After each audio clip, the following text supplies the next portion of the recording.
Où en est-on dans le dialogue au Togo pour régler la crise politique? La médiation ghanéenne est au point mort. Les propos du président Faure Gnassingbe à l'occasion du 58e anniversaire de l'indépendance n'a pas rassuré l'opposition. Il affirme que les élections se tiendront dans les délais prévus par la Constitution.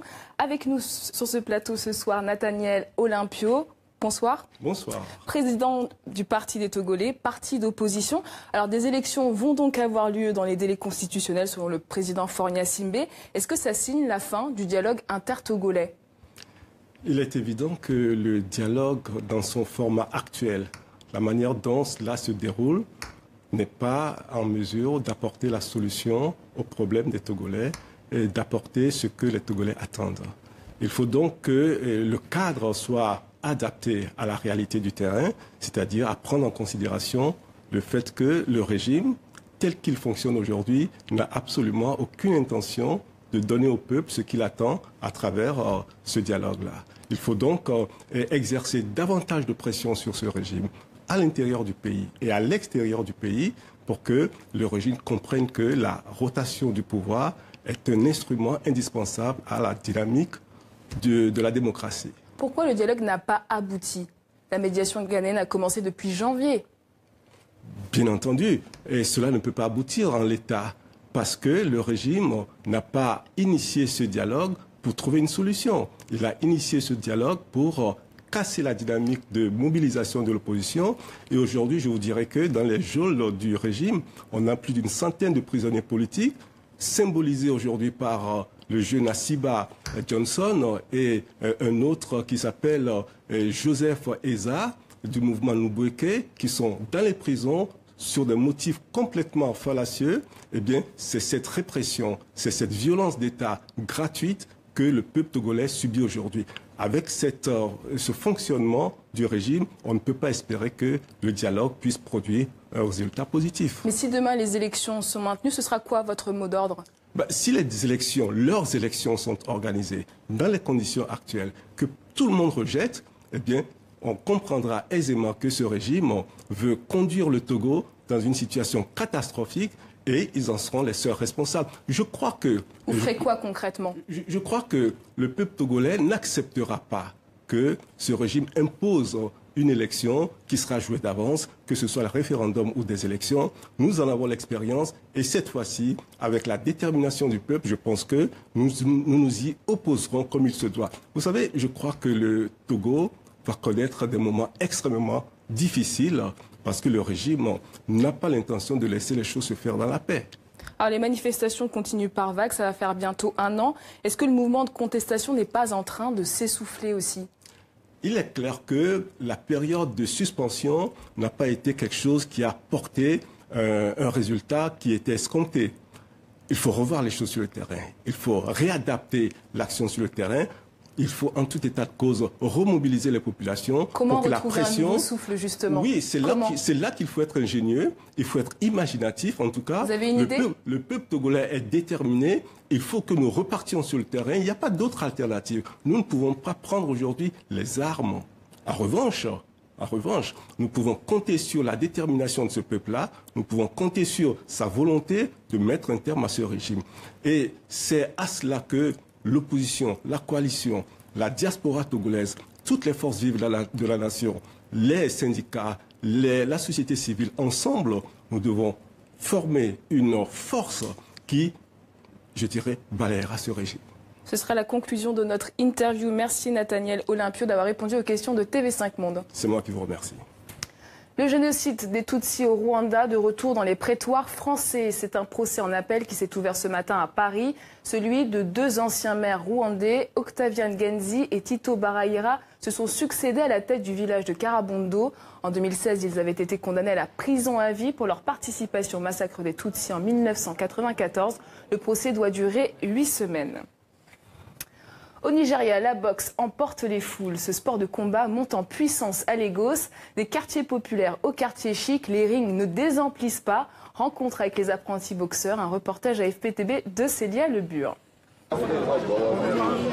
Cynthia ne connaissait rien de la boxe avant de tomber sur un match à la télévision il y a 2 ans.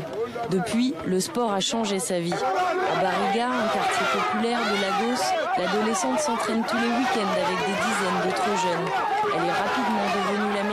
son club. À 17 ans, elle rêve de devenir boxeuse professionnelle pour faire vivre sa famille. Je veux être la meilleure et devenir une championne. Je veux être riche et je sais que Dieu va m'aider.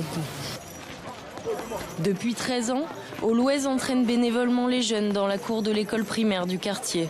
Et même s'il n'a pas de ring pour accueillir ses boxeurs, ils sont chaque semaine plus nombreux à enfiler les gants pour s'affronter dans la poussière. En l'absence de soutien du gouvernement, le coach se débrouille avec ses petits moyens pour faire vivre sa passion. La boxe est en train de décoller au Nigeria et c'est très bien. Mais nous avons besoin d'aide et de soutien. L'État de Lagos, comme les autres États, doivent nous aider. La boxe, ce n'est pas facile. Dans les années 50 et 60, le Nigeria a produit les meilleurs boxeurs du continent africain, ramenant plusieurs médailles des Jeux Olympiques. Un âge d'or depuis éclipsé par le football et l'athlétisme. Mais la boxe revient à la mode depuis quelques années. La création de chaînes télévisées spécialisées ont notamment popularisé ce sport. Un succès qui s'invite aussi dans les quartiers chics de Lagos. Nous voulons créer une plateforme durable pour que tout le monde puisse s'entraîner en toute sécurité et dans un environnement serein, mais aussi pour que les gens aient une expérience authentique de la boxe. Contrairement à d'autres pays, au Nigeria, la boxe est le sport de la classe ouvrière. Nous essayons donc de changer cette perception parce que je pense que la boxe doit être accessible à tout le monde. La plupart des champions nigérians font aujourd'hui carrière à l'étranger. Grâce aux passionnés comme Réa, amateurs et professionnels se retrouvent régulièrement sur le ring pour combattre.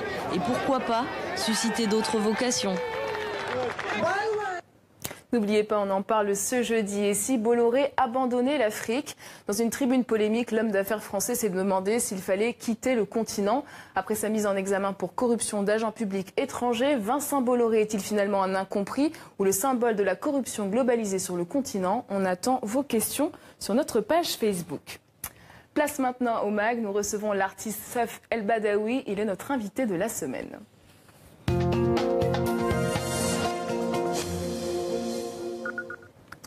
La crise dans l'archipel des Comores, il l'a suivie, il l'a vécue, parfois au plus près. L'artiste comorien Seuf El Badaoui est engagé. Sa dernière pièce, Obsession de lune, revient sur les victimes des visas baladures. Bonsoir Seuf El Badaoui. Bonsoir. Obsession de lune, c'est le cri du cœur d'un homme qui pleure la mort de son cousin. Dès les premiers mots, le ton est donné, je vous cite, « D'une rive à l'autre, le désastre en partage ». Est-ce que cette phrase ne résume pas à elle seule le conflit qui se joue entre Mayotte et les Comores ? Mayotte et les Comores, c'est justement une expression qui me pose problème, puisque Mayotte fait partie de l'archipel. Donc ce n'est pas le Pacifique et l'océan Indien, mais on est sur la même terre. Il y a une fracture quand même, aujourd'hui. Certainement, parce qu'on y a travaillé pendant des années, on a construit un discours, on a conçu des êtres à part entière, complètement déconnectés de leur réalité historique. Effectivement, aujourd'hui, on vit aux Comores avec des quadragénaires qui ne connaissent pas les Comores d'avant 75. Donc ils ne savent pas quoi répondre, ils ne savent pas de quoi ils parlent, et souvent se trompent, parce qu'ils ne prennent que ce qu'on leur a dit aux dernières nouvelles, et ce n'est pas toujours très heureux. Alors votre pièce confronte ces deux mondes qui se font face, qui se ressemblent. Au milieu, un cimetière qui ne dit pas son nom. À quoi vouliez-vous confronter le public, en fait ?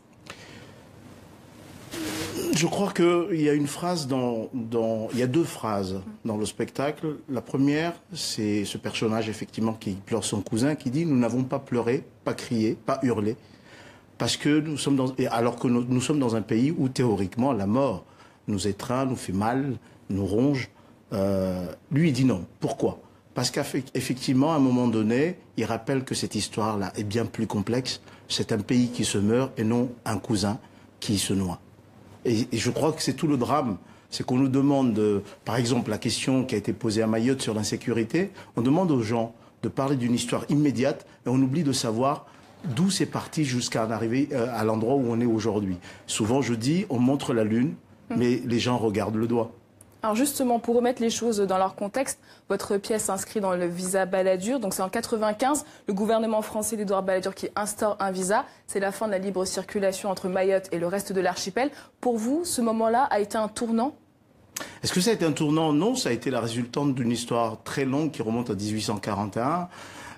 où on donne l'impression d'improviser sur l'histoire d'un peuple, alors qu'en réalité, on sait exactement où sont les enjeux et ce qu'on en fait véritablement. Et donc, 95, c'est plutôt, je dirais, l'erreur stratégique d'un homme politique français qui veut se faire élire à peu de frais et qui décide d'inventer un visa clandestin. Parce qu'en fait, ce visa n'existe pas officiellement. En fait, il n'y a aucun décret, il n'y a aucune directive, aucune circulaire. C'est juste la décision régentée au niveau de la préfecture